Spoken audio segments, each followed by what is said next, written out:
Pakistan army spirit مقابلے field marshal K شرکاء کی جنگی اور پیشہ ورانہ مہارت کی تعریف۔ 9ویں international Pakistan army team spirit مقابلے کھاریا میں اختتام پذیر ہو گئے۔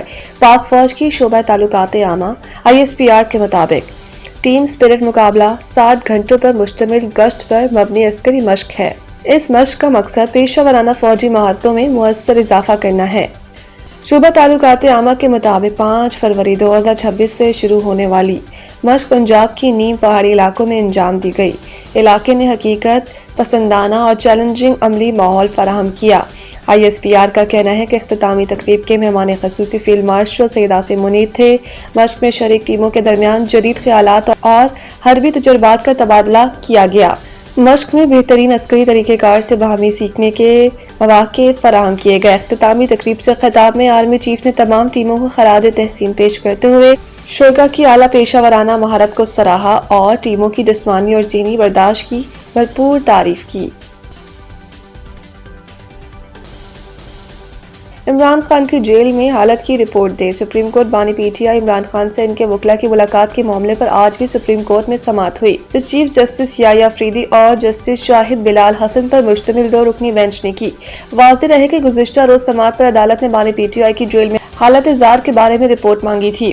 عدالت نے قرار دیا کہ کیس کے قابل سماعت ہونے کے بارے میں دوسرے فریق کو سنے بغیر آرڈر نہیں دیا جا سکتا۔ آج سماعت کا آغاز ہوا تو چیف جسٹس پاکستان نے لطیف کھوسہ کو بات کرنے سے روک دیا۔ اس موقع پر اٹارنی جنرل منصور عثمان ایوان عدالت میں پیش ہوئے اور بتایا کہ 24 اگست 2023 کے حکم نامے کی روشنی میں ہم نے تحریری جواب چیمبر میں جمع کرا دیا تھا۔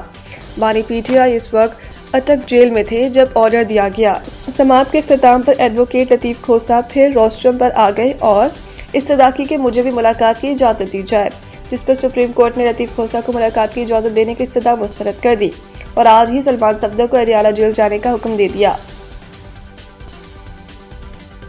ٹیکس دہندگان کا ڈیٹا ظاہر کرنے سے متعلق پاکستان انفارمیشن کمیشن کے احکامات معطل۔ اسلام آباد ہائی کورٹ کے جسٹس خادم حسین سومرو نے FBR کی درخواست پر PIC آرڈرز پر حکم متنازع جاری کیا، جس میں عدالت نے قرار دیا کہ مالیاتی زارداری حق معلومات پر فوقیت رکھتی ہے۔ حق معلومات ایکٹ کے تحت بھی ٹیکس ریکارڈ ظاہر نہیں کیا جا سکتا۔ واضح رہے کہ FBR نے PIC کی جانب سے ٹیکس دہندگان کا ڈیٹا فراہم کرنے کے آرڈرز کو چیلنج کیا تھا، جبکہ پاکستان انفارمیشن کمیشن نے اس سلسلے میں 8 جنوری 2026 اور 3 دسمبر 2025 کو احکامات جاری کیے تھے۔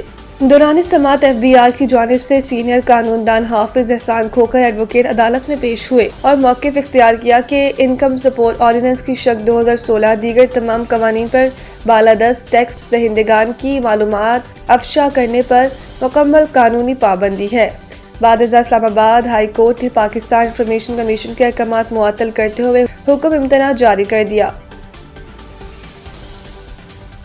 وزیر اعظم کا 2030 تک AI پر $1 ارب خرچ کرنے کا اعلان۔ انڈس AI ویک کی افتتاحی تقریب سے خطاب میں وزیر اعظم نے کہا کہ آج پاکستان مصنوعی ذہانت کے میدان میں دنیا کے شانہ بشانہ چلنے کے لیے پرعزم اور مکمل طور پر تیار ہے۔ انہوں نے کہا کہ AI کے فوائد اور چیلنجز دونوں ہیں۔ نوجوانوں کو جدید علم اور مہارتوں سے آراستہ کرنا وقت کی ضرورت ہے۔ وزیر اعظم کا کہنا تھا کہ لینڈ ریکارڈ میں اصلاحات سے کرپشن کا خاتمہ ممکن ہوگا۔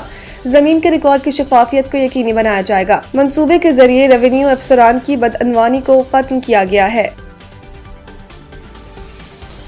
پاکستان کا بھارت کے خلاف کھیلنے کا فیصلہ، ICC بڑے مالی نقصان سے بچ گیا۔ بھارتی میڈیا کا کہنا ہے کہ اندازے کے مطابق نقصان کا تخمینہ براڈ کاسٹرز گیٹ منی اور دیگر اسپانسرشپ کی مد میں لگایا گیا۔